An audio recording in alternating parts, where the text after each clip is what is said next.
Quiero que mis primeras palabras, si me lo permitís, sean unas palabras de recuerdo emocionado a Joan Brusca. Sin duda,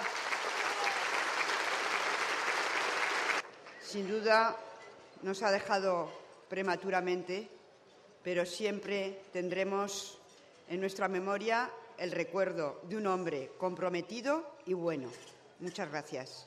Muchas gracias a todos y quiero anunciaros que, en colaboración con las comunidades autónomas productoras y atendiendo a vuestras solicitudes, el Gobierno de España financiará un plan de reconversión varietal de cítricos con un presupuesto de 120 millones de euros en 4 años.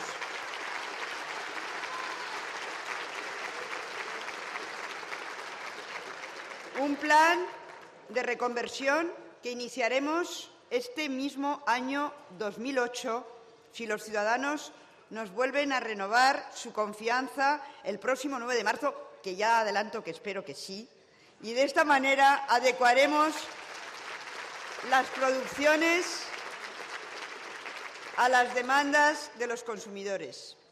En la legislatura vamos a elaborar un estatuto de los profesionales de la agricultura, que ya iba siendo hora, que recogerá los nuevos derechos que conlleva el ejercicio de una agricultura sostenible para los más de 65.000 agricultores y agricultoras valencianos. Puedo anunciaros, además, quiero anunciaros que integraremos a los más de 55.000 valencianos trabajadores agrarios por cuenta ajena en un sistema específico dentro del régimen general de la Seguridad Social.